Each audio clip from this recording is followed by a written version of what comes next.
Jangan kaget ya kalau di Indonesia akan ada hujan salju. Sekali lagi, jangan kaget kalau Katulistiwa akan bersalju. Memang Sontoloyo ini nyeleneh informasinya. Banyak yang bilang ngawur atau ngayal. Namun kalau bicara ada fakta dan data yang berbeda sumbernya dari berita-berita mainstream, Anda harus mulai berpikir. Penyiaran berita mainstream hampir semuanya dikendalikan globalis dan negara dikuasa yang punya agenda propaganda. Maka informasi yang diberikan Bosman jadi terlihat aneh dan ngawur karena memang berbeda sumbernya dengan berita mainstream. Kembali ke climate war atau perang cuaca. Bukan saja perubahan cuaca ya, altered weather. Perang cuaca akan membuat arus angin dunia berubah. Bukan sekedar climate change atau perubahan iklim karena kebodohan dan kecuekan manusia rendah kepedulian alamnya saja yang membuat dunia semakin panas. Bukan, ini lebih kejam lagi. Jauh lebih kejam dari perbuatan Rangga meninggalkan cinta tanpa pesan. Namun ini adalah perbuatan manusia-manusia egois, pemimpin egois, negara besar egois, dan globalis cabal egois, yaitu para Thanos yang ingin menjadi penguasa, turun tangan dengan sengaja memasang alat menggeser angin, cuaca, terganggu keseimbangan alam secara global. Inilah yang kita wanti-wanti, apa yang akan terjadi setelah pandemi virus berkepanjangan, manusia ditimpa masalah lagi dengan cuaca yang kacau hingga tumbuhan tropis bisa mati, makanan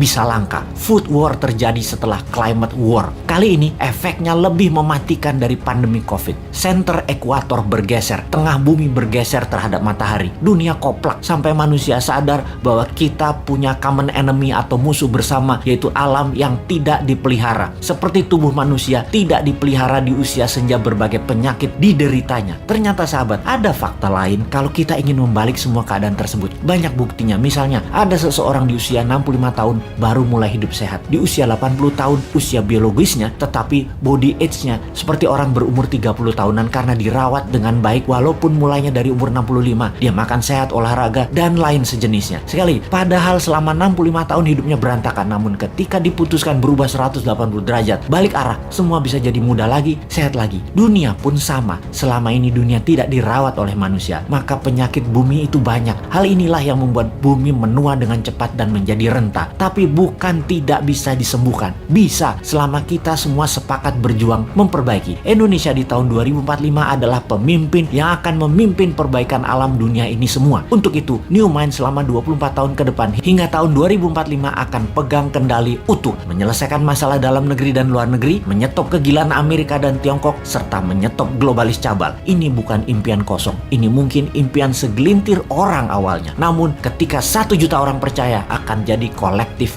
belief. Ketika 10 juta orang pertama, kekuatan keyakinan makin besar. Dan ketika 100 juta orang percaya, maka Indonesia akan bergetar. Ketika 270 juta orang Indonesia percaya, Indonesia menang. Dan ketika 1 miliar manusia percaya, dunia semakin sehat. Ketika 5 miliar manusia sepakat, maka dunia damai selamanya. Saat ini, silahkan kalian percaya dengan pejabat yang mendukung penyedot nikel dari tanah air tercinta ini hingga 3 tahun ke depan, supaya musnah cadangan nikelnya. Silahkan dukung. Tapi kalau mau Indonesia baru, dunia baru, siapkan konsep bernegara yang membuat Indonesia akan menjadi negara superpower. Ubah pola pikir lama dan semua pejabat incumbent termasuk yang mencalonkan di tahun 2024 yang dari incumbent. Mereka semua pikirannya lama. New Mind, siap!